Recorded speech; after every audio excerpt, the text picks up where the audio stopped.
Bismillahirrahmanirrahim. Assalamualaikum warahmatullahi wabarakatuh dan salam sejahtera. Terima kasih kepada pihak media kerana telah hadir pada hari ini untuk sidang akhbar berkenaan dengan pembelian vaksin COVID-19 untuk negara Malaysia. Seperti mana kita sedia maklum, Yang Amat Berhormat Perdana Menteri semalam telah mengumumkan bahawa melalui Jawatankuasa Khas Jaminan Akses Bekalan Vaksin COVID-19 JKJAV yang dipengerusikan bersama oleh Yang Berhormat Datuk Seri Dr. Adham, Menteri Kesihatan dan saya, Kerajaan Malaysia telah memeterai perjanjian perolehan bekalan vaksin COVID-19 seperti berikut. Pertama, melalui fasiliti COVAX bagi mendapatkan bekalan 6.4 juta dos vaksin meliputi 10% populasi Malaysia, disebabkan vaksin yang kita beli di bawah COVAX ini adalah 2 dos, ya, supaya tidak ada kekeliruan. So it's 6.4 million doses under COVAX for 10% of the population, which is 3.2 million Malaysians. The second adalah perjanjian kita dengan syarikat Pfizer bagi mendapatkan bekalan sebanyak 12.8 juta dos vaksin yang akan meliputi 20% populasi Malaysia. Pfizer juga adalah vaksin 2 dos. Maksudnya setiap orang yang dapat vaksin Pfizer itu mesti diberi 2 dos, ya. Jadi itu mencukupi untuk 20% populasi Malaysia ataupun 6.4 juta rakyat Malaysia. Yang ketiga adalah perjanjian dengan syarikat AstraZeneca yang telah membangunkan vaksin bersama dengan University of Oxford bagi mendapatkan bekalan sebanyak 6.4 juta dos vaksin, iaitu meliputi 10% populasi rakyat Malaysia. AstraZeneca juga adalah vaksin 2 dos, ya. Jadi dengan 6.4 juta dos kita dapat liputan untuk 3.2 juta rakyat Malaysia. I hope that's clear, ya, because there's some comparison dengan negara-negara lain berdasarkan kepada dosage dan sebagainya, ya. Jumlah tersebut iaitu melalui COVAX facility, melalui Pfizer dan melalui AstraZeneca adalah cukup untuk 40% daripada rakyat Malaysia. Ini akan ditambah tidak lama lagi dengan perolehan daripada 3 lagi syarikat. Ini masih dalam perundingan akhir, tetapi saya akan kongsi di sini juga seperti mana yang Amat Berhormat telah sebut semalam, iaitu dengan syarikat Sinovac daripada negara China, syarikat CanSino daripada negara China dan Gamaleya Institute daripada negara Rusia untuk mendapatkan jaminan bekalan vaksin keseluruhan, campur dengan Pfizer, COVAX, campur dengan AstraZeneca. So that was 40%. We add another 42.8%. Jadi 42.8% populasi negara akan kita perolehi melalui perjanjian tambahan dengan Sinovac, CanSino, Gamaleya daripada Rusia. Jadi keseluruhan adalah liputan vaksin yang kita telah pun memeterai ataupun dalam proses akhir untuk memeterai adalah 82.8% daripada jumlah populasi negara Malaysia atau 26.5 juta rakyat Malaysia, ya. Untuk liputan 82.8% ini, kerajaan setakat ini telah memberi komitmen untuk belanja 504.4 dolar Amerika Syarikat atau bersamaan dengan 2.05 bilion ringgit Malaysia. 2.05 bilion ringgit Malaysia ini adalah untuk keseluruhan perjanjian yang saya sebutkan tadi, COVAX, Pfizer, AstraZeneca dan juga perjanjian yang sedang kita tamatkan dengan Sinovac, CanSino dengan Gamaleya. Bukan hanya untuk Pfizer sahaja. Jumlah 3 bilion ringgit itu adalah anggaran yang saya dapat daripada Menteri Kewangan. Apabila Jemaah Menteri telah mengarahkan saya untuk membuat rundingan, sudah pasti saya perlu ada anggaran. Dan saya telah mohon kepada Menteri Kewangan, berilah satu anggaran berdasarkan kepada anggaran harga yang kita ada pada waktu itu. Pada waktu itu kita anggarkan berdasarkan kepada maklumat yang kita perolehi bahawa roughly we need about 3 billion ringgit to cover 70% of the population. Saya sebut di Parlimen dulu. That was the initial target. So kecita saya maklumkan bahawa kita telah dapat liputan 82.8% dengan komitmen setakat ini, ya, sama ada yang dah dimeterai ataupun akan kita meterai dengan harga 2.05 bilion ringgit Malaysia. Adakah kita tidak akan belanja sampai 3 bilion ringgit Malaysia?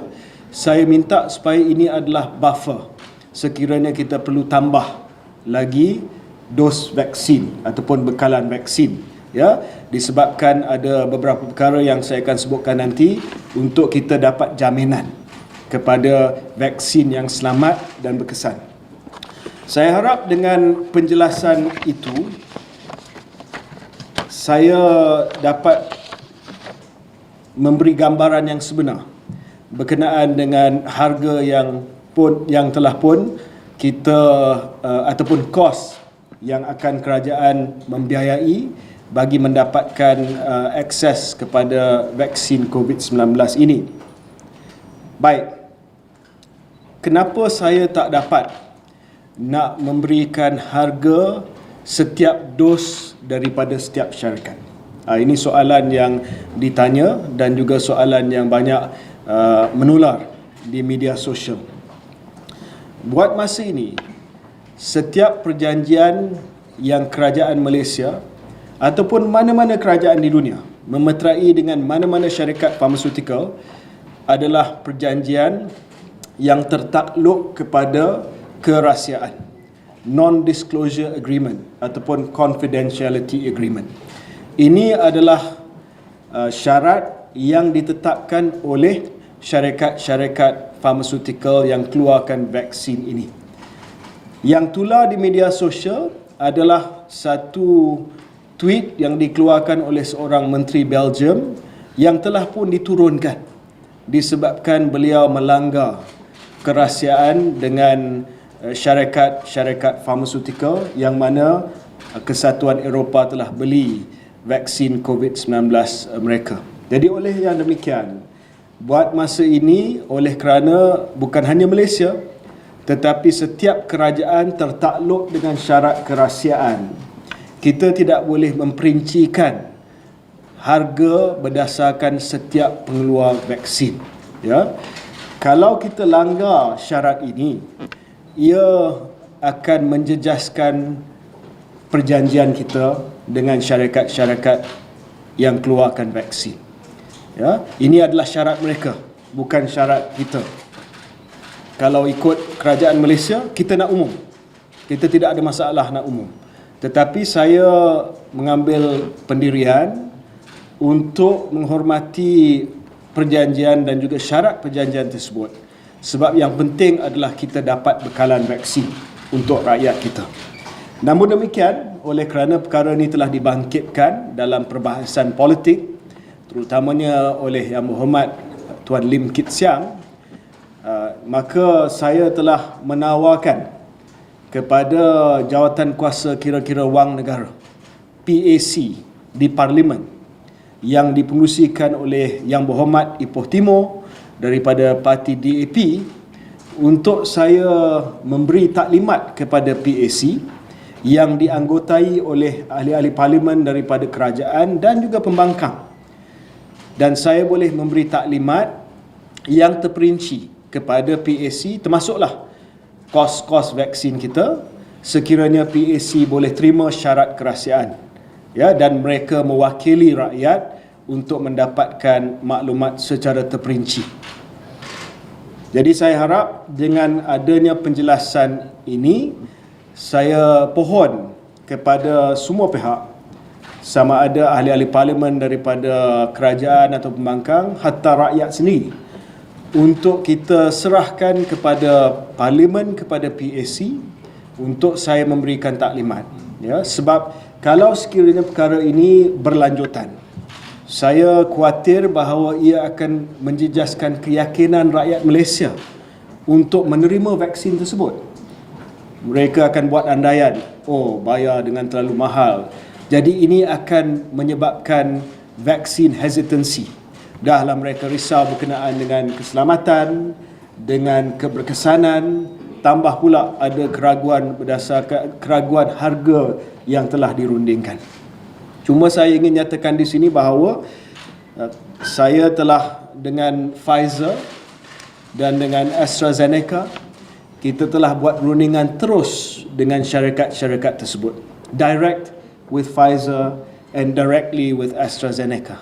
Harga yang kita terima adalah harga daripada manufacturer, ya, bukannya harga daripada orang tengah, pengedar, tetapi harga daripada Pfizer dan AstraZeneca. Malah hari ini AstraZeneca telah keluarkan kenyataan akhbar yang mengesahkan bahawa Malaysia telah beli at cost dengan harga yang dikeluarkan oleh AstraZeneca. Tidak ada untung daripada AstraZeneca seperti mana komitmen yang mereka telah buat, bukan hanya kepada Malaysia tetapi kepada seluruh negara. AstraZeneca has gone on record to say that they are going to sell the vaccines at cost, and they have gone on record today to confirm that Malaysia has indeed bought the AstraZeneca vaccines at cost. As far as the Pfizer cost is concerned, I look forward to presenting the Public Accounts Committee with the exact price that we bought the Pfizer vaccines for. And I would like to assure Malaysians that during the negotiations with Pfizer, with AstraZeneca, and also the coming negotiations that we want to finalize with Sinovac, CanSino, and Gamaleya, I have made it a priority to ensure, one, the safety of Malaysians, and also to protect the financial interests of the country. Saya ingin memaklumkan sedikit berkenaan dengan status perolehan vaksin COVID-19. Daripada pengumuman yang dilakukan oleh Perdana Menteri semalam, kita mengetahui bahawa seperti mana yang saya sebutkan tadi, we have enough now for 26.5 million Malaysians bersamaan dengan 82.8% populasi Malaysia, using the estimate of 32 million people in Malaysia, 32 million Malaysians. Oleh yang demikian, saya ingin memberi pecahan pembelian seperti tersebut. COVAX Facility. Kerajaan Malaysia telah menyertai fasiliti COVAX. Di bawah fasiliti COVAX ada beberapa vaksin yang dipromosikan melalui COVAX. They have a portfolio of vaccines within COVAX. We entered into COVAX di bawah optional purchase agreement. Maksudnya Malaysia menyertai COVAX melalui optional purchase agreement. Ya. Optional purchase agreement maksudnya kita boleh pilih vaksin mana di dalam portfolio COVAX yang kita mahu. Selepas kita pilih, COVAX yang dikendalikan oleh Gavi dan WHO akan membuat rundingan pukal. Dia akan jemput semua negara yang nak vaksin A, say you are interested in vaccine A, then we will negotiate with the manufacturer. COVAX ini dia lebih relevan kepada negara-negara berpendapatan rendah because they cannot do bilateral negotiations. Malaysia, kita negara berpendapatan sederhana. Namun demikian, as an insurance policy, sebagai plan B lah, kita ambil 10% daripada COVAX, also for global solidarity. Actually we can negotiate directly. Kita boleh ada rundingan terus dengan syarikat-syarikat vaksin, but we decided global solidarity and also insurance we go with 10% of our population through COVAX. Sukacita saya umumkan bahawa melalui fasiliti COVAX, Malaysia telah memaklumkan kepada COVAX melalui perwakilan kita di Geneva, Switzerland, that we have opted for the AstraZeneca vaccine under COVAX. That takes our AstraZeneca coverage to 20%. Remember, we bought 10% direct. The other 10% will come from COVAX. This has not been announced. Ini belum lagi diumumkan. Hari ini saya umumkan bahawa the COVAX vaccine that we will purchase will be AstraZeneca. Dan kita menjangkakan penghantaran vaksin AstraZeneca daripada COVAX itu sedang dimuktamadkan, but we have been told that it is between March and June of next year. How many doses will come first, later? That is something that COVAX is still working out in order to inform us. So that is the COVAX facility. Seperti yang diumumkan sebelum ini, kita akan mendapatkan 12.8 juta dos daripada Pfizer, and the first shipment from Pfizer will arrive in February of 2021. And then, of course, you all have the schedule that we have announced before. It will arrive throughout the year. 1 million dose quarter 1, and then quarter 2, quarter 3, quarter 5, it will increase. Yeah?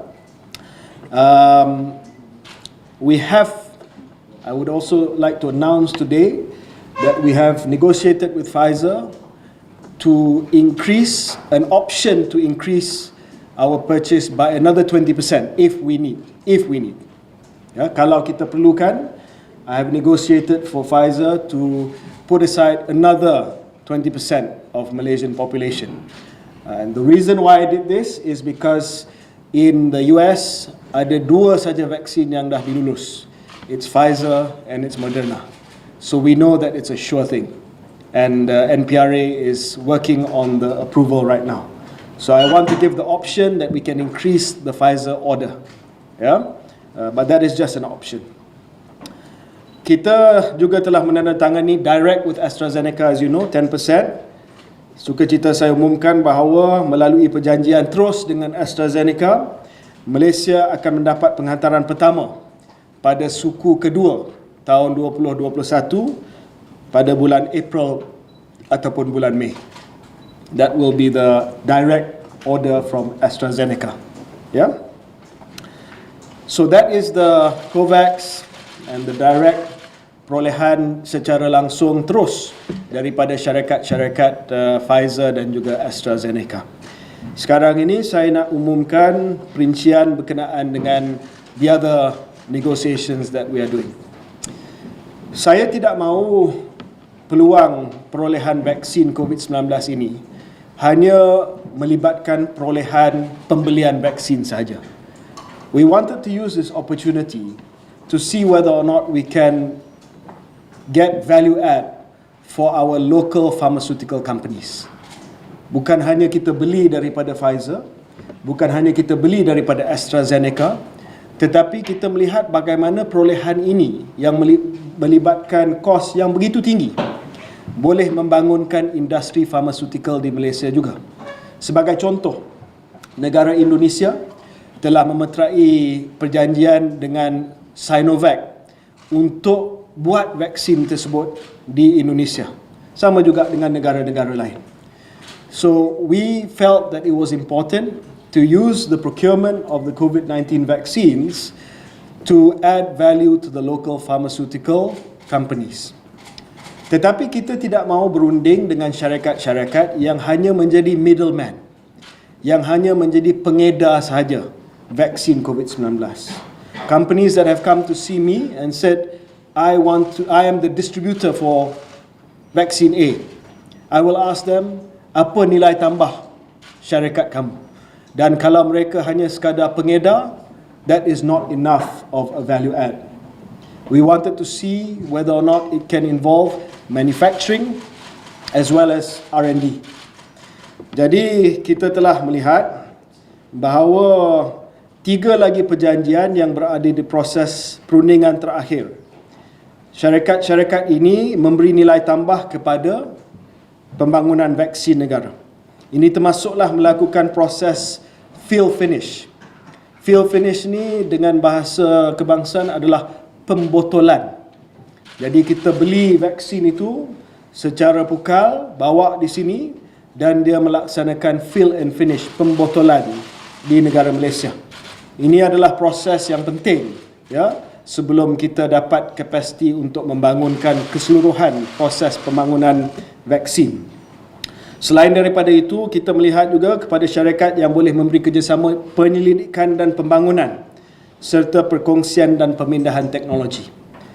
With the amount of money that we are paying, we wanted to see which companies are willing to come and invest here. Not just for COVID-19 vaccines, but for other vaccines in the future. Seperti mana yang kita tahu, we have no human vaccine manufacturing capacity. So we decided, yes, we will buy, but can you come here to invest? Can you transfer technology? Can you invest in R&D? Can you invest in fill finish facility here together with local companies?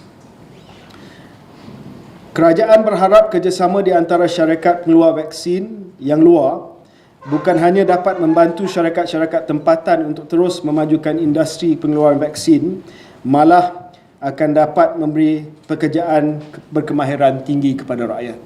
So the deals with Sinovac, CanSino, and Gamaleya from Russia will involve local companies that have been identified based on their ability to work together and to provide at least fill-finish manufacturing capacity for the vaccines, and also pemindahan teknologi dan R&D. Kerajaan sedang berunding mendapat akses, and this is the details, sebanyak 14 juta dos daripada Sinovac, iaitu cukup untuk 7 juta rakyat Malaysia bersamaan dengan 22% populasi kita. Sinovac akan kerjasama dengan pengeluar tempatan dan mereka akan hantar secara pukal dan vaksin tersebut akan dibotolkan di Malaysia. Kerajaan juga akan sedang berunding untuk mendapatkan 3.5 juta dos daripada CanSino Bio China. Dan CanSino Bio China ini menarik sebab vaksin ini hanya 1 dos. 1 dos sahaja, bukan 2 dos. Dan akhir sekali, kerajaan sedang berunding untuk mendapatkan 6.4 juta dos vaksin Sputnik V daripada Gamaleya Institute Russia untuk memenuhi lagi 10% populasi Malaysia. Sputnik V is a 2-dose vaccine. It's not a 1-dose vaccine. Ya. Jumlah keseluruhan 82.8% ini adalah melebihi sasaran awal, iaitu untuk memberikan vaksinasi kepada 70% rakyat Malaysia.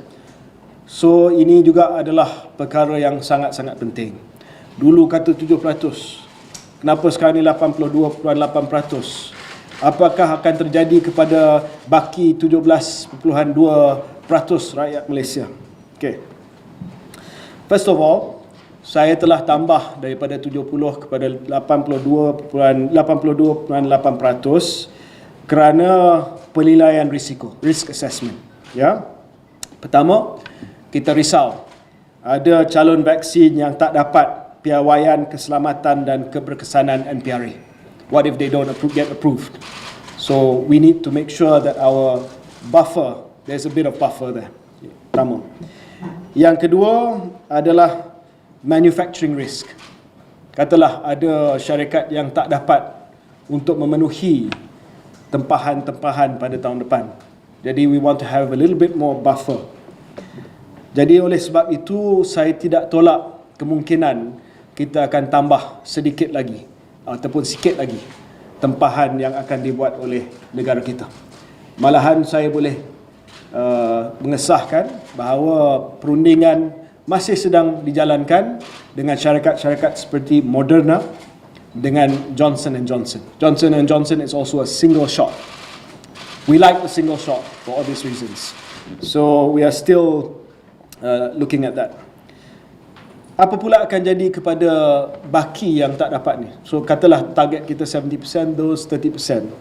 Saya ingin jelaskan bahawa contoh kebanyakan ujian klinikal dilakukan kepada orang dewasa saja. There have been no clinical trials on children for vaccines. So at the moment Jawatankuasa JKJAV tidak mengesyorkan vaksin ini diberikan kepada kanak-kanak. So immediately there you can take out 20 to 30% of our population.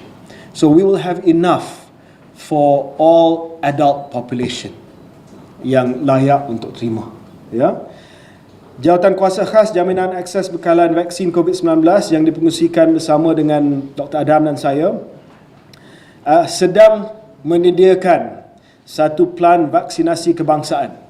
We are in the midst of preparing the National Vaccination Plan program yang akan kita bentangkan kepada Jemaah Menteri pada awal Januari 2021. Ini termasuklah hospital mana yang akan memberi vaccination, macam mana rakyat boleh berdaftar secara sukarela untuk menyatakan bahawa mereka kehendaki vaksin tersebut, dan juga soal-soal lain yang telah dibincang di Jemaah Menteri pada hari ini, seperti pekerja asing, seperti expatriate. Apakah polisi kita berkenaan dengan pekerja asing, expatriate dan sebagainya.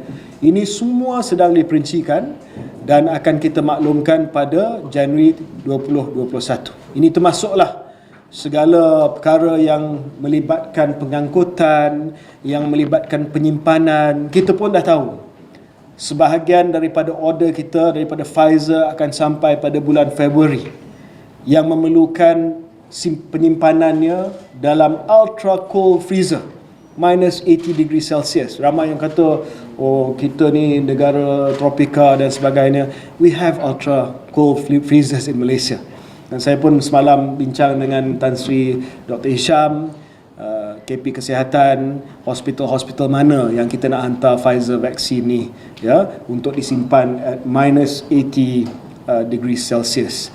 Mungkin untuk kawasan-kawasan pedalaman dan sebagainya, kita gunakan vaksin lain seperti AstraZeneca yang boleh disimpan dalam peti sejuk biasa.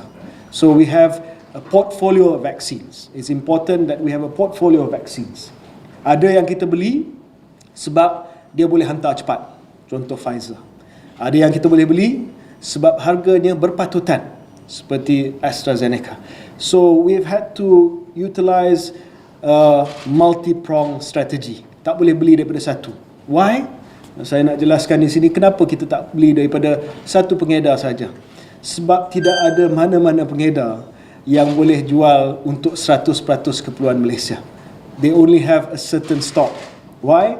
Sebab negara-negara maju, negara-negara kaya, Amerika Syarikat, Kesatuan Eropah, Kanada, Singapura, banyak duit, dah beli lebih awal daripada kita, because they can offer more and they can make decisions because their budgets are much bigger than us. Canada sebagai contoh telah beli cukup vaksin untuk memberikan vaksin kepada rakyat mereka 5 kali ganda.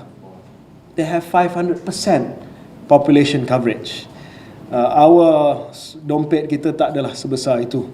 Ya, jadi saya terpaksa berunding secara berhemah, bukan sebagai negara yang kaya, bukanlah sebagai negara yang miskin juga yang langsung tidak dapat apa-apa. Ya, jadi saya ingin memaklumkan kepada rakyat Malaysia, kita dah buat yang terbaik. We are not the fastest, but we won't be the slowest either. Dan kita selalu utamakan yang pertamanya safety, efficacy, sebab itu NPRA is independent, dan juga kos yang berpatutan. Ya. Kita telah berunding daripada satu kedudukan yang bukanlah kedudukan yang kaya, yang boleh berunding dengan dompet yang besar, tetapi juga tidaklah tanpa apa-apa sumber. So I think our plan and our delivery schedule is reasonable. Some people say Singapore has gotten their vaccine already. Yeah, of course Singapore has gotten their vaccine already, tapi Singapura punya kemampuan kewangan berbeza dengan kita. Dan jumlah yang mereka beli pun tidaklah besar macam kita. We have to buy from so many different places. Indonesia telah dapat, tapi Indonesia dapat dalam media sosial, Indonesia pun dapat. Indonesia dapat sebab Indonesia adalah tempat yang dilaksanakan clinical trials. bagi Sinovac punya vaksin sebab tu mereka dapat, dan belum lagi dapat kelulusan daripada Badan Regulatory Indonesia, masih lagi dalam gedung, ya. Jadi itulah yang saya nak sampaikan kepada pihak media. Saya tahu banyak maklumat tadi dan mungkin maklumat tersebut akan dipetik dan akan dicuba ditafsirkan. Tapi saya mengambil sikap terbuka. Kalau ada apa-apa soalan, dan saya telah maklumkan dalam media sosial, tidak ada apa-apa soalan yang terlalu kecil ataupun terlalu insignificant untuk saya cuba jelaskan. Yang penting adalah kita memberi keyakinan kepada rakyat Malaysia bahawa vaksin ini selamat, vaksin ini berkesan, dan vaksin ini kita beli pada harga yang berpatutan, ya. Sebab kita telah buat keputusan Jemaah Menteri, vaksin ini percuma kepada rakyat Malaysia, dan vaksin ini tidak mandatory. Vaksin ini sukarela. Jadi apabila rakyat Malaysia rasa yakin dengan vaksin, safety, efficacy and the pricing, I feel that more Malaysians will want to be vaccinated. And the more Malaysians are vaccinated, the safer we are. We are only safe if all of us are safe. Jadi saya merayu sangat bahawa jangan kita politikkan soal vaksin ini. Saya bersedia pada bila-bila waktu dan masa untuk memberi taklimat penjelasan kepada Jawatankuasa Kira-kira Wang Negara, PAC, untuk menjelaskan segala maklumat secara terperinci. Terima kasih.